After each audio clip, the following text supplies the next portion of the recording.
Hola, estamos en Ser el Movimiento, el podcast del Club de Fan, y estamos con María Pérez Vega.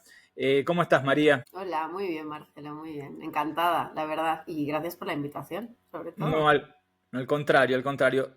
Ser el Movimiento viene de la canción Bailar en la Cueva de Jorge Drexler, que dice, no hay que estar en, sino ser el movimiento.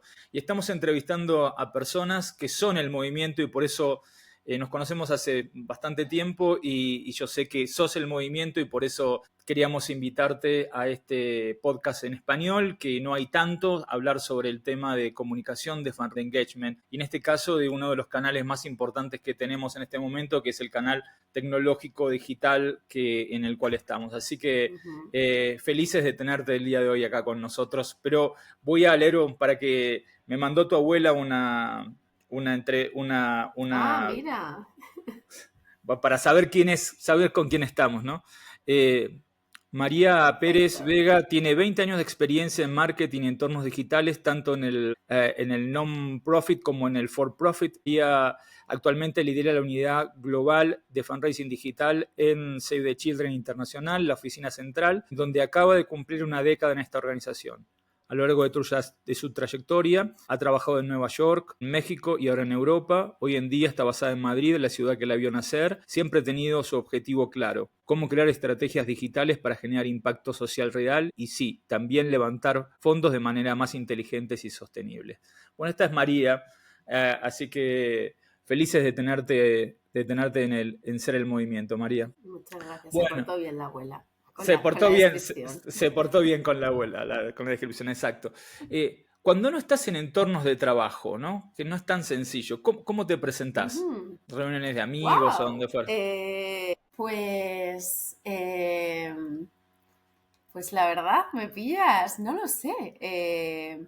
Mira, Sé que no es fácil, no por eso sé, la pregunta. no es fácil, no es fácil, no es fácil. Soy una persona muy inquieta, me muevo mucho y no sé, me gusta presentarme y sobre todo es algo que quizá en los últimos años estoy haciendo también mucho hincapié.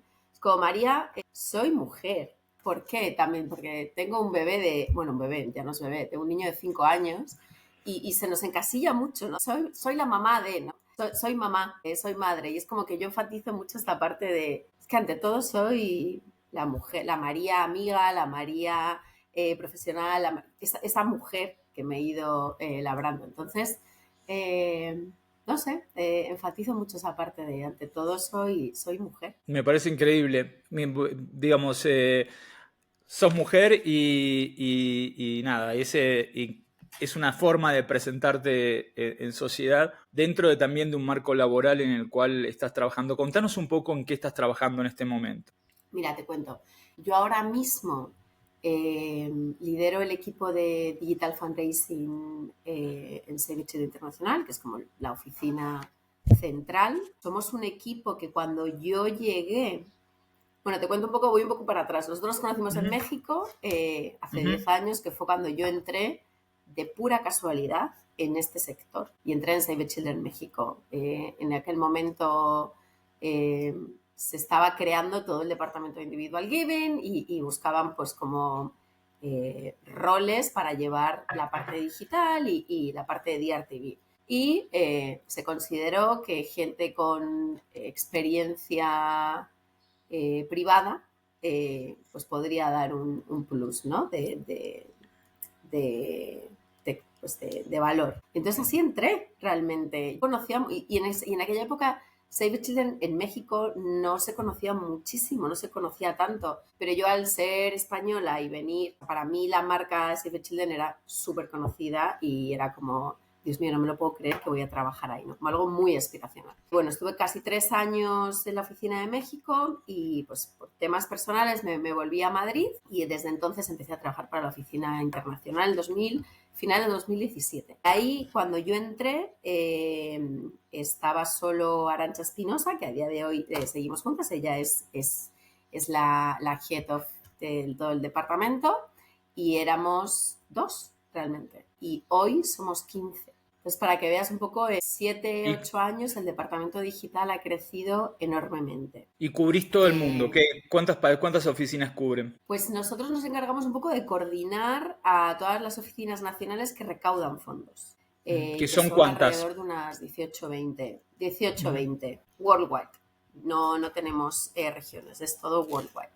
ujú. Entonces, llevamos tanto como proyectos globales, iniciativas globales, como generar esta comunidad, compartir entre ellos y un poco intentamos tener esta coherencia estratégica entre unos y otros.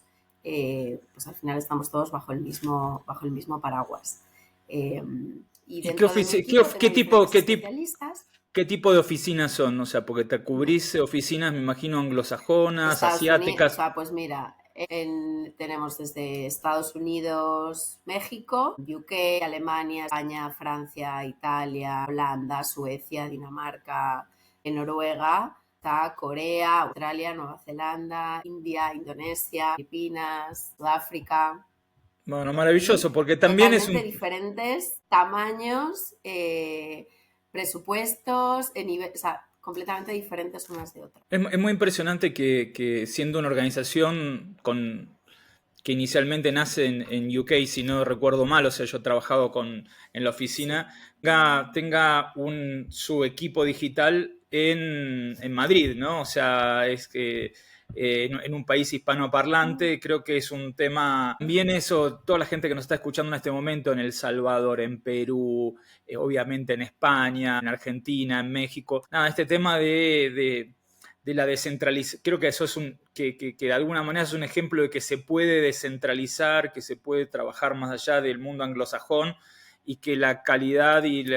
está centrada no solamente en el mundo anglosajón. El Club de Fundraising apunta a eso, ¿no? A tratar de mostrar y por eso en un punto estás acá también, ¿no? Eso es un ejemplo de que se puede, que sos mujer, que sos hispanoparlante y que estás liderando un área digital global desde Madrid, pero que podría haber sido en Ciudad de México, podría haber sido en Argentina, podría haber sido en Bogotá, en cualquier otra parte, y digamos esto que es lo que plantea el mundo digital, ¿no? Así que por eso quería Mira, te doy que, un que ratio si menci- quieres. Ujú. No, más de un tercio, casi la mitad de nuestro equipo es hispanoparlante. Uh-huh. O sea, algunos están basados en España, otros, pero en otros países a lo mejor son españoles o latinoamericanos, pero basados en otras, porque podemos tener esta facilidad de trabajar en remoto desde donde queremos, pero sí hemos encontrado y sí consideramos que hay muy buenos perfiles y muy buenos profesionales digitales hispanohablantes. Muy buenos. Sí, sí, sí, sí, ¿No? a mí no me cabe, a mí no me cabe duda, digamos, o sea, nos ha Totalmente. tocado en Greenpeace, en la época en que he trabajado en Greenpeace, manejar por casi 3 años toda la campaña global de ballenas desde Argentina, digamos, o sea, con lo cual, por eso son estas pequeñas cositas que quizás nos sirven en el club de fans de hacer llegar que esa persona que está escuchando probablemente sola de acá en su pequeña ONG de acá a unos 5 años o unos 3 años, no se sabe cuándo, potencialmente puede estar su ONG o trabajando para una ONG internacional teniendo un alcance global, ¿no? Como de alguna manera vos estás demostrando que es Sí. posible, ¿no? Y contanos un poco, ¿te surgió esta posibilidad de trabajar para Save the Children en México, ¿no? Pero te quedaste en el sector, te atrapó el sector social. ¿Qué es lo que te moviliza a trabajar en este sector social, ambiental? ¿Qué es lo que es el diferencial habiendo trabajado en el sector corporativo que te quedaste trabajando en el sector social? Pues mira, creo que lo has dicho antes, que hace como unas semanas cumplí justo 10 años desde que empecé en Save the Children. Y para mí ha sido es una super organización y hice como una reflexión un poco interna de, jolín, durante esta última década, para mí la forma en la que veo el mundo hoy, o los ojos a través de los cuales veo el mundo hoy, es a través de Save the Children y de pues, los mensajes que nosotros damos y de lo que defendemos. Y entonces, siento que estoy en el lado correcto, me siento muy bien conmigo misma. Entonces, no sé dónde estaré mañana, pero hasta hoy sé que es algo que me siento muy afortunada. Yo no llegué por una causa en concreta o con un goal muy claro de este tiene que ser mi camino. Creo que lo he ido como encontrando poco a poco, ¿no? De repente en contextos difíciles o con historias muy concretas. De repente te encuentras historias de familias, niños, historias reales al final. A mí, creo que ahí es donde yo siento que donde se me remueve todo, con historias como muy concretas. ¿Puedes contar una? ¿Puedes Y contar bueno, una que te haya movilizado es que últimamente? sí, justo se me estaba viniendo a la cabeza una que quizá no es tanto con Save the Children, pero bueno, aunque sí hemos trabajado con ella, que imagino que muchos conoceréis a Bisan from Gaza, like, It's Bisan from Gaza, I'm still alive, eh, que al final Podemos hacer la ella traducción es en una... español porque nos escuchan mucho, o sea, todos sí, nuestros podcasts es en totalmente. español. Sí. Ella es una chica documentalista, es adolescente, no sé ahora mismo cuántos años tiene, pero es muy jovencita. Y desde octubre de 2023 ha sido una voz muy importante y muy reconocida que documenta su vida en Gaza. Entonces, siempre hace videitos cortos y todos los vídeos los sube a redes sociales diciendo: hey, soy Bisam desde Gaza y estoy todavía viva.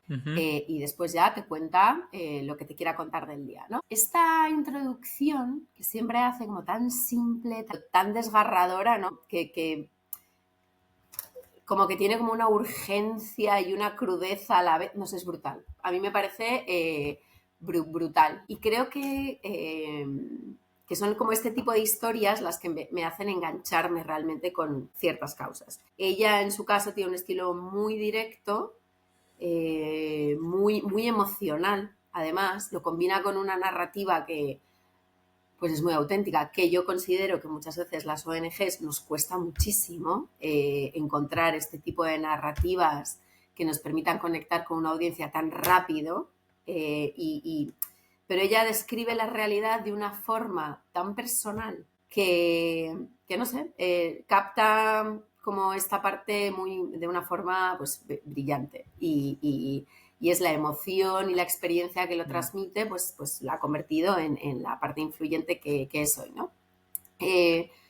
Entonces, bueno, son este tipo de historias que con narrativas no tradicionales de las que yo quiero aprender mucho también de la forma en la que como ONG transmitimos los mensajes que tenemos que transmitir, pero que a su vez me enganchan de manera personal pues, con ciertas causas. Muy interesante que justo traigas este tema y me dispara para preguntarte, decir, ¿por qué crees que las ONGs nos cuesta más esta frescura, esta autenticidad en la cual esta niña, o sea, y cómo tratás de Sí. solucionarlo, ¿no? Porque de alguna manera, ¿cómo tratás de solucionarlo desde el lugar de Save the Children? Save the Children es Salvemos a los Niños, ¿no? En español. Así que es la organización internacional ya que cuenta con muchos años y ahora vamos a hacer una breve reseña sobre Save the Children. Pero, ¿por qué crees que a las organizaciones les cuesta esta frescura que tienen los influencers, ¿no? Y esta llegada que a través de esa frescura, de esa autenticidad, y captan audiencias y nos cuesta tanto a las ONGs llegar? ¿Por qué? ¿Y cómo crees y cómo lo están tratando de solucionar en tu trabajo? Es muy complicado, es súper complicado y creo que al final pues necesitamos historias reales de personas reales. Porque eso es lo que realmente te conecta. Somos una sociedad y nos conectamos con la gente. Punto. Para mí es como nos conectamos con Yo no me voy a conectar con tu causa, me voy a conectar contigo. Si me lo cuentas bien y me lo cuentas de una forma en la que a mí me llegue, yo me conecto contigo. Tu causa me la puedes vender tú o me la puede vender otra ONG, realmente, ¿no? Entonces creo que el reto que tenemos es en contar nuestras historias a través de personas reales. Entonces, pues las ONGs utilizamos mucho claro, en nuestro caso no podemos utilizar tanto a niños y niñas, porque al final nosotros les podemos entrevistar, pero nosotros jamás guionizamos ninguna entrevista. Podemos preguntar cosas, pero lo que nos dicen al final está ahí, pero jamás vamos a guionizar nada. Entonces, sí utilizamos este recurso, ¿no? De trozos de cosas que nos puedan contar historias de niños y niñas, pero utilizamos mucho esta parte de entrevistas a padres y madres, que quizá tienen una forma un poco más elaborada de contar, mucho el staff que trabaja con nosotros en campo, de cómo viven ellos, y esto lo vemos, que también es un recurso muy utilizado, ¿no? Estoy aquí trabajando en este hospital, que lo que yo estoy viviendo no puede seguir pasando. Al final son voces reales, pero esto lo vemos en un vídeo en redes sociales como en un mail, cuando ponemos el típico quote, el típico testimonio de mi compañera Samantha, que trabaja en Somalia, me ha dicho que, y abres comillas y dices exactamente 3 o 4 líneas que ha dicho, ¿sabes? Como que al final conectas e intentas usar persona con persona. Al final es hablar de persona a persona. Al final Sí, hablar de ONG a persona no funciona, es de persona a persona. Perfecto, Pues de eso, humano, María de humano a Savage, mano. de humano a humano. De humano a humano, pero nos ha Sí, costado, en sí. el sector social, nos ha costado mucho eso de organización a humano, Uf, nos ha costado muchísimo poder romper un poco esa dinámica organizacional y eso, y que los influencers lo han logrado de una manera natural y es sí. como se han transformado en canales propios, ¿no? O sea, y bueno, contanos, Sí. en este momento empezamos a hablar un poco de tu trabajo. Contanos cómo se... Antes de eso, vamos a hacer una...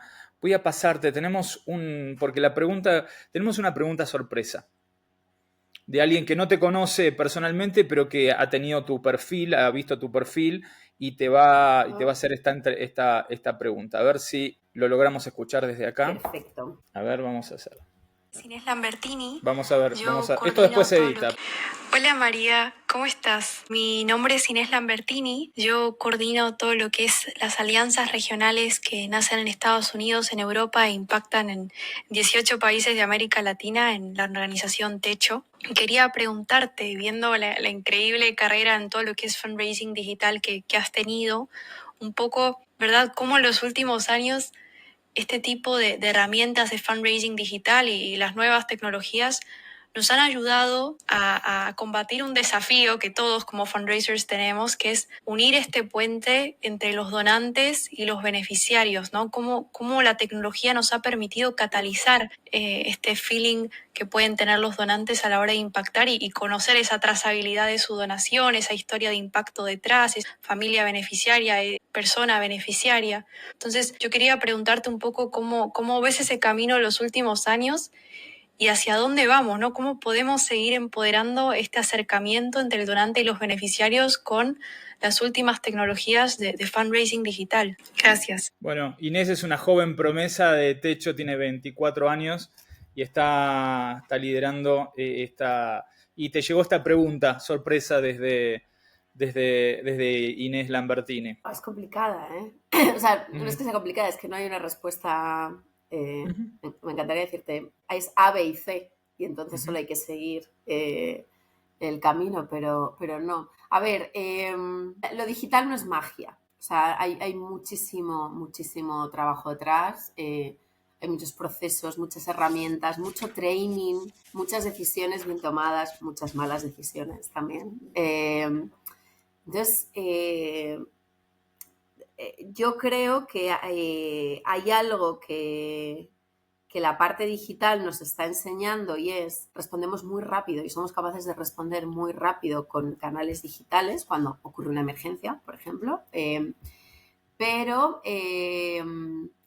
necesitamos cada vez más expertise en esto. O sea, a ver, ¿con esto qué quiero decir? O sea, y es algo que, por ejemplo, nosotros en nuestro departamento hemos apostado mucho. Hace 7 años contratábamos a alguien que sabía un poco hacer de todo digital, ¿no? Y ahora, en los últimos años, apostamos más por expertos en ciertas áreas, porque puede ser complicado el decir digital fundraising, ¿no? ¿Qué es digital fundraising al final? ¿No? Entonces necesitas a alguien que controle mucho de inversión en medios digitales, que lleve optimización de Google, de Meta, que se meta ahí y optimice y tal. Necesitas un experto que sepa hacer eso. Necesitas un experto que sepa hacer la optimización de tu web, ¿no? Y que la optimización de tus donation, de las páginas de donación. Que tú llegues, tú estás generando mucho tráfico, pero tiene que haber alguien que sepa que tu página está perfectamente optimizada, que corra test todo el rato y que sepa que tienes la mejor web a la que pueden llegar tus donantes. Por otro lado, necesitas un analítico, una persona web que sepa analizar datos. Entonces, cada vez más intentamos como especializarnos y tener esto.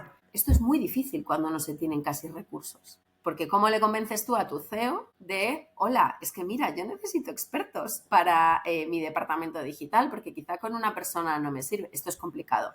Pero hay una parte muy buena y es que con digital podemos demostrar datos y éxito muy fácilmente. Entonces, tú le dices, si yo invierto X, te voy a generar Y en 1 año, en 2 o en 5. Y ahí puedes ver el caso de éxito que tienes para poder invertir en estos perfiles o en estas especializaciones, digamos. Para mí esta es como una parte más técnica y más tal de cómo poder invertir en recursos digitales. ¿Hacia dónde vamos? También es complicado, pero bueno, imagino que ahora todos estamos hablando de la IA y de cómo la IA nos va... Inteligencia artificial, ¿no? Cuando hablamos IA es inteligencia artificial, sí. Perdona. La inteligencia artificial. Aquí puede haber muchísimas opiniones al respecto. Ya vamos a entrar en inteligencia artificial. Ya vamos a entrar a inteligencia. Perdón. No, pero no, es un diálogo. O sea, vamos a ir ligando al futuro y tal, pero no. Lo dejamos para luego. No. La inteligencia artificial continúa, sí, no hay problema. Vale. Nada, pues que puede haber muchas opiniones y ninguna hay ni una ni muy buena ni ninguna mala. Mi opinión personal es que creo que nos va a potenciar el trabajo. Creo que hay que tener cuidado con la parte ética, pero creo que nos va a ayudar a que más personas se conecten con la causa que realmente a ellos les pueda interesar más. Ya lo estamos viendo a día de hoy. Eso que decía que ya lo estamos viendo a día de hoy con pues estas segmentaciones mucho más inteligentes. Por ejemplo, en Google, que tenemos el Smart Bidding de Google Ads o campañas hiper personalizadas. Podemos predecir mucho mejor quién va a donar, cómo y cuándo. O sea, este tipo de cosas que nos están ayudando ya. Pues con la automatización de los copies, los predictivos para decir cuándo una persona va a abandonar, un donante regular, un donante mensual, cuándo va a abandonar más o menos o cuándo no va a abandonar. ¿No? Creo que si le sabemos sacar el partido nos va a potenciar. Pero claro, hay una parte ética que bueno, pues un poco de quizá deshumanización del mensaje, no lo sé. Nosotros en Save the Children, por ejemplo, tenemos una premisa y es que nosotros internamente no podemos generar ningún tipo de imagen para ningún tipo de campaña con inteligencia artificial, sobre todo porque normalmente usamos niños y niñas para contar nuestros...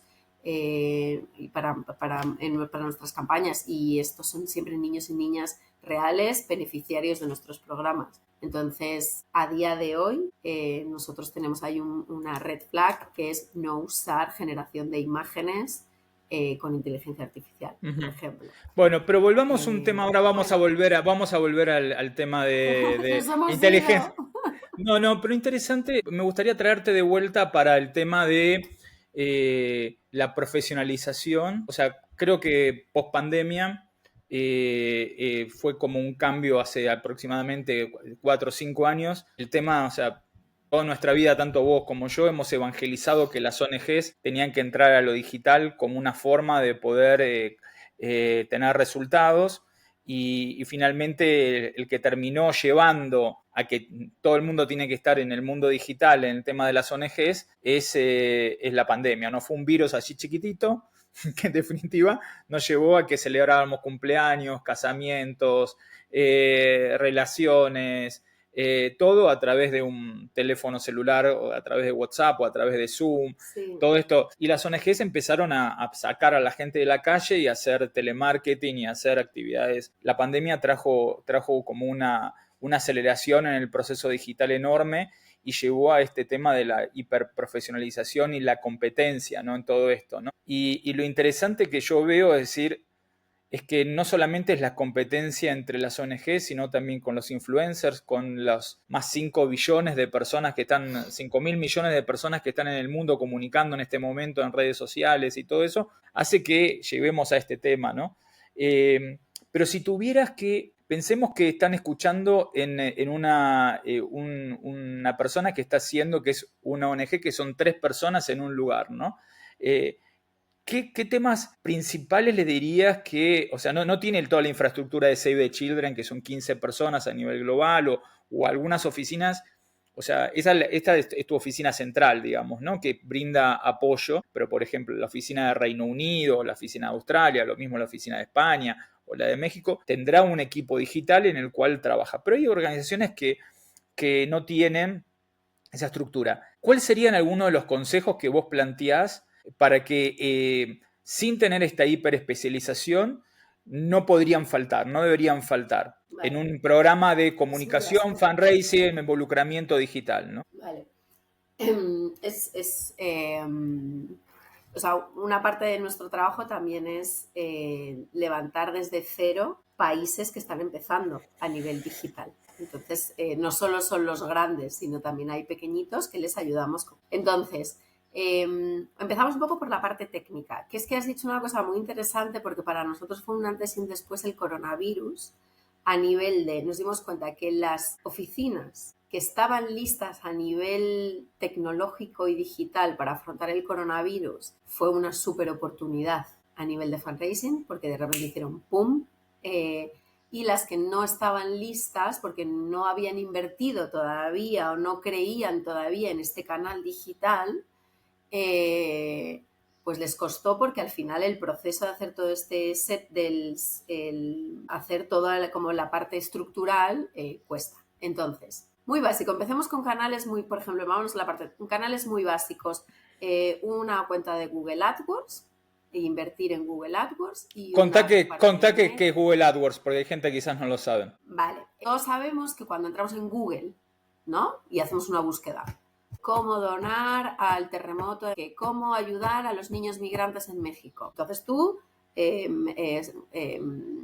haces tu búsqueda en Google y te aparecen opciones, ¿no? Y alternativas y vas dando clic. Las primeras que te aparecen, que ponen publicidad, marcas, organizaciones que han pagado por estar más arriba, digamos, porque si estás más arriba, se supone que tú, Marcelo, vas a clicar y vas a decir, uy, a ver qué está haciendo Save the Children, que me dice que yo puedo ayudar a través de ellos a los niños migrantes en México. Entonces, él tiene además para todas las ONGs un grant, una beca, digamos, de $10,000, que esto es gratuito y tú puedes invertir esos $10,000 en poner y posicionar tus anuncios en Google. Esta parte es gratuita, son $10,000. Entonces, punto uno es abrir una cuenta de Google AdWords y la segunda es ver si puedes el grant, ese es. Que pedirte que te den esos $10,000 y tenés que presentar unos papeles, básicamente tus estatutos. De que eres una ONG.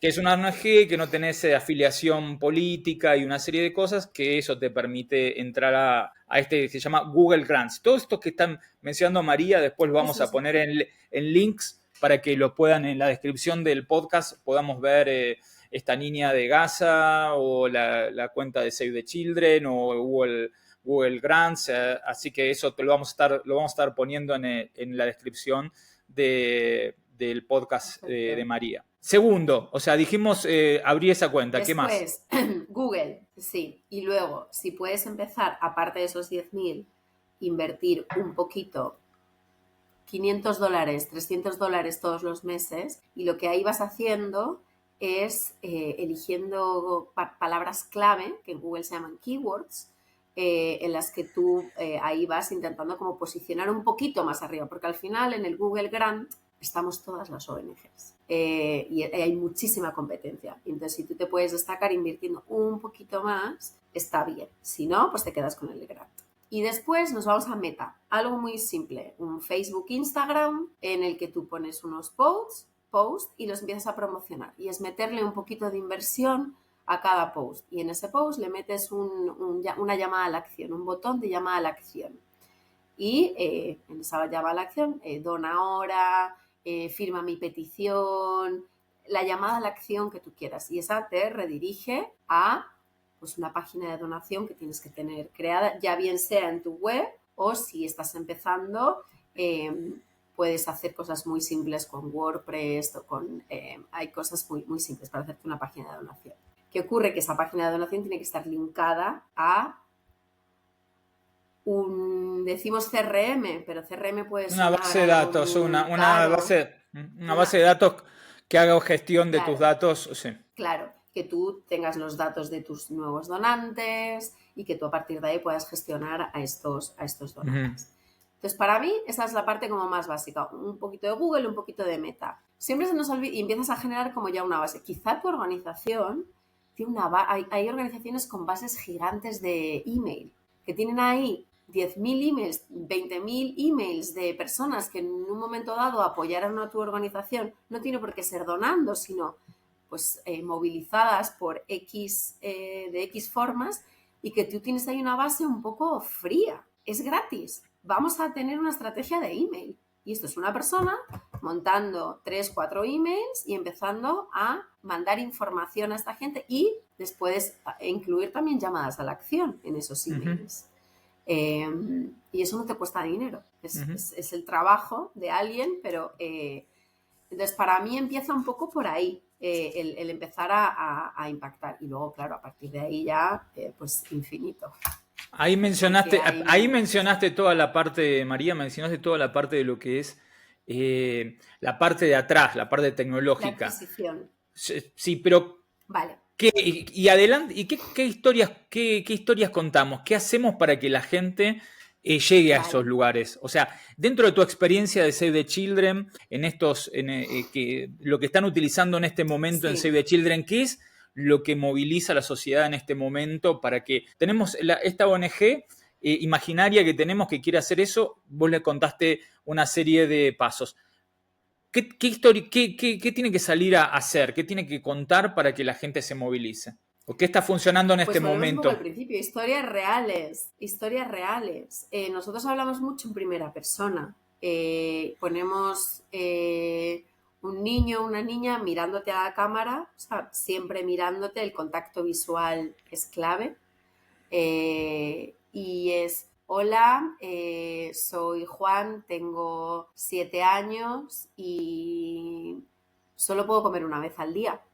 Entonces conectas con eso. Entonces, no te está hablando Save the Children, te está hablando Juan y es Juan el que te habla. Yo creo que al público le da igual si yo soy, ¿sabes quién es la marca de detrás o la organización que está detrás? Lo que le conecta es este niño que le ve diciendo que solo come una vez al día.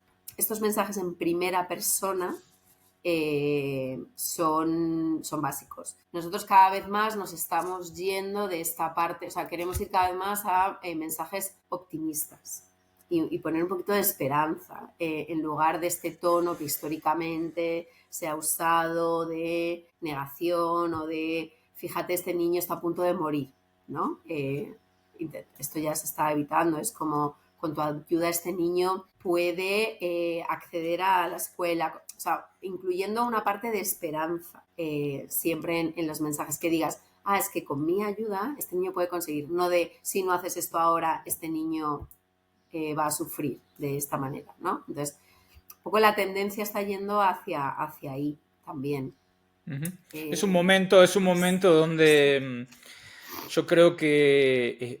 O sea, habiendo trabajado en temas de neurociencia, vos tenés emociones positivas y emociones negativas. En general, a nivel personal, he trabajado bastante en decir cuáles son las emociones que más disparan en el tema de de comunicación digital, ¿no? O sea, históricamente el modelo británico ha utilizado emociones negativas en esta estructura de problema, solución, call to, llamado a la acción. El problema siempre ha sido, y yo creo que está cambiando un poco esto en lo que estás planteando, porque la realidad es tan negativa y las emociones que estamos viviendo son tan negativas, y las ecoemociones y el cinismo y la ansiedad climática que viven los jóvenes, o que vivimos todos, o el advenimiento de la extrema derecha manejando el mundo, o la amenaza ahora vamos a volver a la inteligencia artificial, o sea, de la tecnología como solución o como problema, que es este tema. Me parece muy interesante que vos estés planteando este tema de emociones positivas, ¿no? El tema de esperanza, felicidad, logros alcanzados, superación personal y todas estas historias que básicamente en el involucramiento digital, cuando vos empoderás a las personas que estás cambiando el mundo de manera conjunta, ahí decís, no es solamente Save the Children, es Save the Children con vos o contigo, o como se diga en tu país, ¿no? Entonces, me parece interesante que estés resaltando ese punto. Esto es muy importante lo que has dicho, porque es verdad que hacemos mucho gracias a ti podemos conseguir esto. Gracias a ti, porque al final es no yo, Save the Children, voy a conseguir. Es como no, gracias a ti y a personas como tú. Esto, o sea, como recalcar mucho y poner la acción en el donante. Uh-huh. Bien, ahora hablamos de lo básico. Vamos a ir un poco más a niveles un poco más profundos, como ser, y que hay parte de un debate para otro tipo de personas que están esperando algún tipo de comunicación. Hablamos del tema de la competencia, pero me gustaría que habláramos también un poco de la dependencia de las grandes plataformas publicitarias y de comunicación como Google, como Meta. O sea, ¿cuál es la posición en la cual decir que para poder trabajar en este tema de involucrar a las personas, 1/3 de tu presupuesto se va en dar fondos a organizaciones que también en este momento cambian de posición, o sea, que de alguna manera tienen posiciones encontradas con los valores y los principios que nosotros planteamos, en los cuales, o sea, Meta asume Trump y cambia de todas sus políticas progresistas, se desdibujan, pero a la vez estamos las organizaciones poniéndole fondos porque tenemos una dependencia. ¿Qué está haciendo Save the Children mencionaste el tema de email marketing, de alguna manera el pasado está volviendo, ¿no? Que de alguna manera el email marketing te empieza como a decir, es un canal más independiente. ¿Cuál es el debate interno que están teniendo sobre la dependencia de estas plataformas a nivel de Save the Children y otras organizaciones colegas en las cuales estés trabajando, ¿no? Pues es un gran debate. Es un gran debate y tienes toda la razón en todo lo mencionado. A día de hoy, ninguno estamos preparados para darle la espalda ni a Meta ni a Google porque somos muy dependientes de ellos.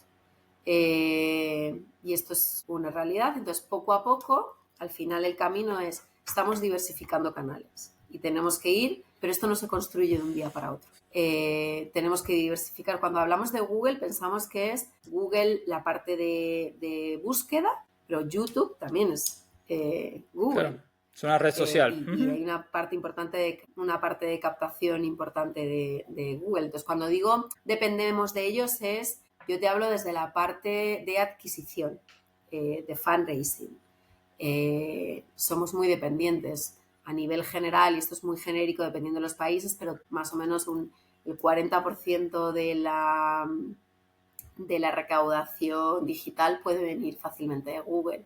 40% de tu recaudación. Es muchísimo dinero. Y en Meta, pues es que es prácticamente un poco igual. Entonces, ¿hacia dónde estamos yendo? ¿Y cuál es la estrategia? Pero es una estrategia a medio largo plazo, porque no puede ser a corto, porque no podemos apagar un canal de un día para otro y decir, ¿y qué hacemos con esto?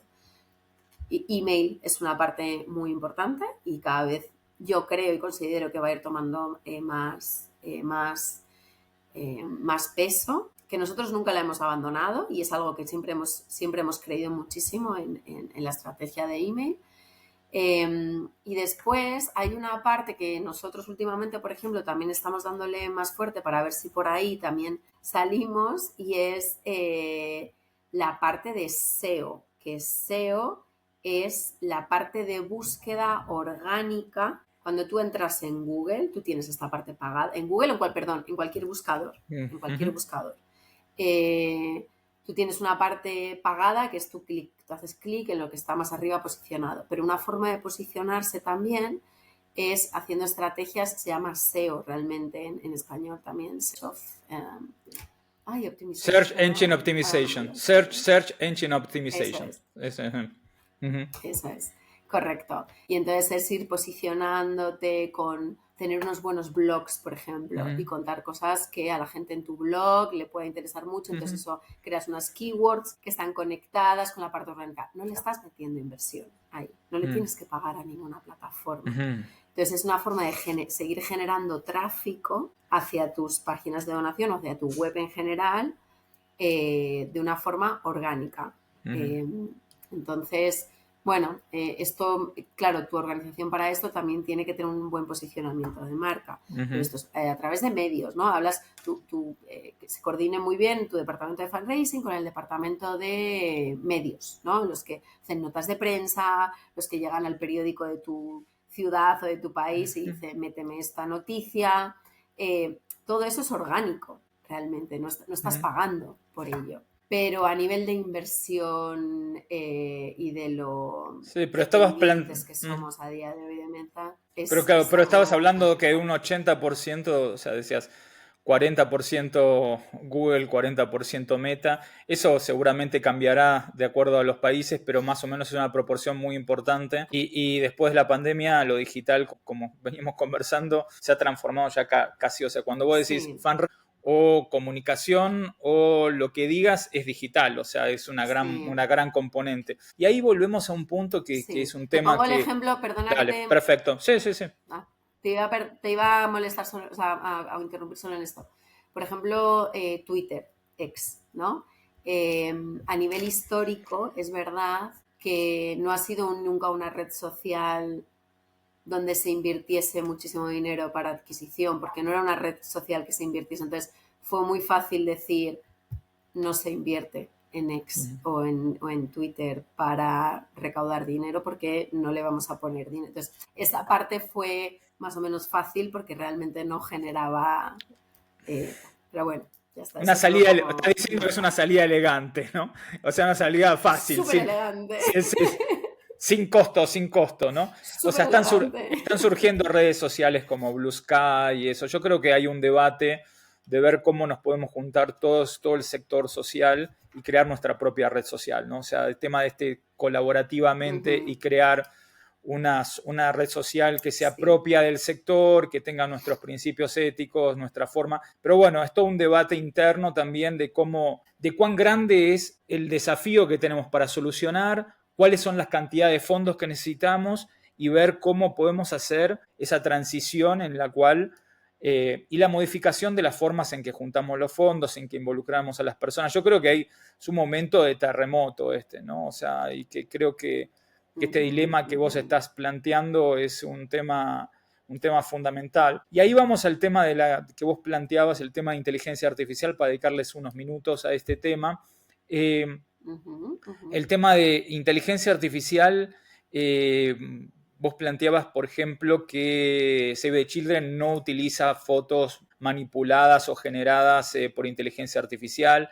¿Cuál es el debate que hay dentro de Save the Children en este momento con el tema de inteligencia artificial? Pues mira, estamos ahora mismo en el momento de sentar los protocolos. Que cuando hay organizaciones, al ser una organización tan grande, y creo que es la forma de hacerlo, incluso en una pequeñita igual, porque van a llegar personas nuevas, se van otras, hay que escribir un protocolo y hay que ponerse de acuerdo en el protocolo de qué se usa, qué no se usa, cómo se usa, con qué fin, para qué, ¿sabes? Entonces, en sentar un poco las bases y los protocolos de esto se puede, esto no se puede. A nivel de, esto ha sido un punto clave desde el principio, y es que a nivel de imágenes de niños y niñas no se iba a utilizar.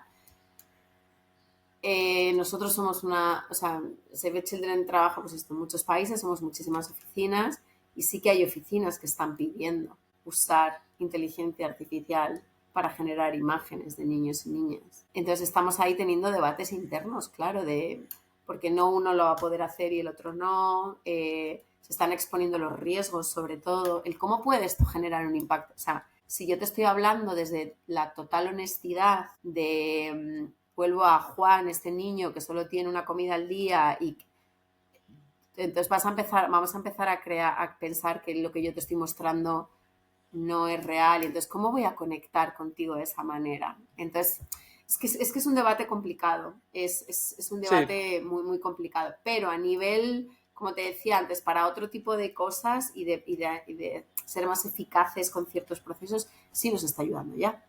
Eh, entonces, ¿en yo cuáles, sí por que creo ejemplo? que ¿En cuáles, por puede, ejemplo? pues mira, te decía antes, segmentar, tanto Google, Meta, ya tienen como todos sus procesos de inteligencia artificial en el que segmentas de una forma mucho más inteligente a tu público. Y esto te ahorra dinero y te ahorra tiempo. Entonces, la hiperpersonalización de campañas, algo que utilizamos mucho para los copies, la gente que trabaja en comunicación, eh, para la parte de generar copies de contenidos, eh, aumentas muchísimo como la efectividad en esto, porque limpias muy rápido. Entonces, bueno, esta parte de automatización de contenido. Hay una parte, hay modelos de predicción de donantes, que claro, aquí está también entra la parte de qué datos subo de forma segura y transparente a una inteligencia artificial y qué datos no subo. Yo no te puedo dar los datos de mis donantes para nada, pero te puedo decir, pero si los subes encriptados como 1, 2, 3, 4, 5 en code, de una forma Sí, anónima. a través de código, Sí, sí. anónima, tú me puedes decir el 30% de este tipo de donantes entre este rango de edad que empezó a donar 10 euros hace 3 años, se te va a dar de baja y va a cancelar su suscripción en el año 2. Entonces tú ahí más o menos empiezas. Pues estos modelos, que al final los modelos predictivos, también ayudan mucho a la planificación. Entonces, Ujú. es, Sí, una, creo que es es un arma de doble filo. mm, estando conversando con algunos especialistas de inteligencia artificial, la inteligencia artificial nos lleva a discusiones filosóficas finalmente, ¿no? Y lo que se está debatiendo es un tema hasta dónde. El tema es que en este podcast de alguna manera estamos trayendo, y sobre todo con expertas como vos en términos de tecnología, cuál es el debate que se está dando en esto, ¿no? Porque es un tema, la inteligencia, la revolución tecnológica, estamos atravesándola como atravesamos la revolución de la agricultura, la industrial, estamos en una revolución más allá de la que vivimos, o sea, que comenzamos hace 30, 40 años con el tema de Internet, ahora estamos en algo mucho más complejo en esta revolución tecnológica que hay alguien que está pensando por nosotros. Y es decir, hasta dónde vamos a dejar. Y encima nosotros tenemos el doble responsabilidad porque nosotros tenemos una misión de cambiar el mundo, en este caso de Save the Children, por el tema de los derechos de los niños, el acceso a sus derechos y todo esto. Digo, nada, es un tema que es interesante y sobre todo para la gente que nos está escuchando que también reflexione, participe en los comentarios sobre estos temas y me parece que hay que empezar a dar el debate en este sentido, ¿no? O sea, que es un momento en el cual dar el debate sobre este tema es un tema en los foros, en los podcasts, en las redes. Me parece que es un tema interesante para poder tener en cuenta. Volviendo a tu experiencia, me gustaría hacerte una pregunta. Eh, ¿qué te enciende creativa o espiritualmente y qué te apaga cuando estás haciendo campañas? ¿Qué es lo que decís a partir de acá, algo realmente eh, increíble y te da ganas de seguir avanzando? ¿Y qué cosas te llevan a pagarte en tu trabajo día a día? Eh, a ver, pues mira, algo que yo creo que, o sea, que me enciende o que disfruto o que Es cuando veo que hay realmente, por la naturaleza de mi trabajo y de mi rol y de cómo hay una escalabilidad, por ejemplo, que veo que se pueden replicar lo que hace uno y, o sea, hacer más grande algo, digamos. Y que sea como más bola. Nosotros tenemos como un dicho en Save the Children que es copy with pride, que es copiar con orgullo. Entonces, cada cosa que identificamos que alguien hace bien es como copia con orgullo, copy with pride, please. Entonces, a mí me encanta ser el link que identifica ese tipo de cosas porque al final nadie está inventando el hilo rojo aquí. Y todo es cuestión de inspirarnos los unos a los otros y con pequeños cambiecitos, al final todos estamos detrás de una buena causa, ¿no? Entonces, a mí me encanta cuando de repente veo que algo que funcionó, que hicieron, levantaron una petición sobre X cosa en Nueva Zelanda, se lo cuento a mis compañeros en México y les digo, fíjate lo que ha hecho Nueva Zelanda, tú puedes hacer algo parecido, dale una vuelta con esto y de repente hacen algo súper parecido, lo replican y ¡pum! Y funciona. O sea, eso es algo como que digo, encuentro sentido a esto, ¿no? Como el unir esos puntos. Eso me gusta. Y luego, bueno, también igual por la naturaleza de mi trabajo, cuando o sea, al final nosotros manejamos presupuestos para invertir en adquisición digital. Cuando vemos y tenemos los resultados delante y vemos que hemos invertido de la forma más productiva y más eficaz posible, que al final es nuestra responsabilidad también, como fundraisers todos, al final nos dan un dinero y el invertirlo de la mejor forma posible, pues bueno, eso es algo que también ¿Y qué te apaga? me sube. ¿Qué me baja? ¿Qué te baja? El mundo en general, o sea, es que claro, es que son todas las historias y todas las cosas que manejamos en el día a día de... O sea, a mí ponerme delante de nuestro base de datos, imágenes que tenemos, ¿no? Y que tenemos que elegir, esto va para esta campaña, este vídeo no, y ver la cantidad de cosas que hay por hacer todavía y de las problemáticas que existen en el mundo y que digas, esto es algo tan grande que se te escapa. Y esto, claro, me la baja porque al final ves muchas, pues bueno, imágenes que no, pues esto no te... Y luego entra ¿y cómo comunico yo esto? ¿Y cómo te digo que esto de verdad es importante? Uf. Bueno, no sé si respondí a tu pregunta, pero... Me respondiste de manera hermosa, como siempre. Hablando un poco, ya redondeando la entrevista, empezaste definiéndote como mujer, ¿no? ¿Qué desafíos te plantea ser mujer en este trabajo, en esta profesión? En el Club de Fundraising tenemos la red de mujeres de habla hispana y que es un pequeño aporte para poder discutir problemáticas específicas, eso lo maneja Valeria Galloso. Contanos qué desafíos te encontrás habiendo abierto la entrevista con esa definición de esta presentación como mujer. ¿Qué desafíos tenés? ¿Qué temas sentís que hay una ventaja como una profesional mujer? Contanos un poco ese punto. A ver, hablo desde la base de que yo pertenezco a un equipo en el que es el equipo de comunicación y funding, y ponte que de 130 personas, creo que el 80% somos mujeres. Estoy muy acostumbrada a trabajar con mujeres a mi alrededor. Mis managers siempre han sido mujeres. Entonces, yo creo que estoy un poco sesgada, digamos, por esta parte. Pero claro que es complicado. Creo que tu organización, tu empresa, tiene que tener esta base desde el corazón y te tiene que apoyar. Y tiene que haber una red para esto. O sea, cosas tan simples como maternidad, paternidad, ¿no? Estas cosas que sí hay una parte política que tú, dependiendo del país en el que vivas la política de tu país, para las bajas y tal, quizá tu organización también pueda hacer algo para estas cosas y para apoyar, ¿no? Dar una flexibilidad un poquito diferente para empujar a esas madres cuando de repente tienen niños. Yo una vez, mira, te voy a contar una cosa muy... es una cosa que me pasó a mí, un dato que siempre se me quedó grabado. Yo, el día que firmé mi contrato de empleada permanente, ¿no? en Save the Children Internacional, el día que lo firmé, le dije a mi manager, que era Arantxa, estoy firmando esto, pero estoy embarazada. Que sepas que, no sé, estaba de 1 mes o 2 meses embarazada.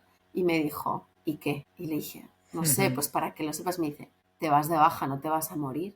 O sea, vas a volver y vas a seguir siendo una profesional igual que siempre. Y sí, ahora has cambiado porque ahora tendrás un niño, pero ¿por qué te preocupa lo que te vaya a decir? Y yo, pero siempre ha habido, ¿no? Como esto de, Dios mío, me voy a quedar embarazada y entonces van a creer que ya no voy a poder rendir de la misma forma que antes. Y es como, no, cariño, claro que sí. O sea, es que no tiene... Entonces, pero tener una red dentro de tu vida empresarial, o sea, tu vida organizacional que te apoye, creo que es muy importante. Uh-huh. Bueno, estamos terminando la entrevista. Gracias por tu tiempo. Con María trabajamos juntos en diferentes roles. A mí me tocó el rol de agencia. María era la contraparte en una ONG y fue una de las mejores contrapartes que he tenido en mi vida, porque siempre ha sido inteligente, exigente, y cuando tenés un equipo que conformás agencia y ONG, ahí se arma una magia muy particular en Save the Children México. Para redondear, tenemos un ejercicio que es una mezcla de... Es un ejercicio que hacían los surrealistas que se llama cadáver exquisito, ¿no? Y el cadáver exquisito es una técnica, el nombre es medio complejo, pero tiene que ver con la creación de algún tipo de disrupción en la cual alguien, en este caso, alguien escribió algo y terminó con una palabra y vos tenés que continuar la frase de manera muy breve, con una oración extra. Esto lo utilizaba Dalí, entre otros surrealistas que trabajaban y se juntaban a hacer esto. Así que al final de la primera temporada vamos a tener una compilación de una frase que va a ser un poco inconexa, pero que de alguna manera quizás nos lleva a un lugar diferente. Vale. Y la palabra que te podés tomar unos segundos, escribirla, pensarla, sí. Todas. Todas. Uh-huh. Una oración, una pequeña frase. No sé, me has quedado... Todas juntas. Todas juntas somos más. Muy bien, ahí tenemos, todas juntas somos más. Bueno, María, estamos terminando este capítulo especial de Ser el Movimiento. Hablamos de tecnología, hablamos de humanidad, hablamos de infancia, hablamos de autenticidad, hablamos de mujeres, hablamos de muchos temas. Así que queremos agradecerte por tu tiempo y por inspirarnos a todos y todas en este camino que todos los días tratamos de ser el movimiento y seguir generando en español, en este caso, que la gente conozca un poco más de personas que todos los días están cambiando el mundo. Así que muchísimas gracias por tu tiempo y los esperamos en el próximo episodio de Ser el Movimiento. Muchas gracias, María. Nada, gracias a ti, ha sido todo un placer. Y cuídate mucho, Marcelo. Muchas gracias. Esperamos un segundito que tiene que terminar el uploading. Y vale. Vamos a poner stop. Se termina un nuevo episodio de Ser el Movimiento. Este podcast, al igual que todo lo que hacemos en el Club de Fundraising, es una iniciativa totalmente independiente. Y para que podamos seguir creando contenido gratuito, solo contamos con tu apoyo. En la descripción vas a encontrar un link para que te suscribas con pequeños aportes mensuales en distintos formatos desde cualquier lugar de Hispanoamérica. Y también es muy importante si podés darnos like, activar la campanita para enterarte de nuevos episodios y si te gustó, obviamente compartirlo. Bueno, ¿querés saber quiénes hacemos Ser el Movimiento? En edición de video, diseño y contenido para redes, Liliana Salazar. En edición de audio, Herencia Sonido. En la producción, Cande Flores. Y la coordinación y edición general del Club de Fundraising, Valeria Galloso. Y quien les habla en la conducción, Marcelo Iñarra Iraegui. Bueno, muchísimas gracias por acompañarnos. Nos encontramos en el próximo episodio de Ser el Movimiento.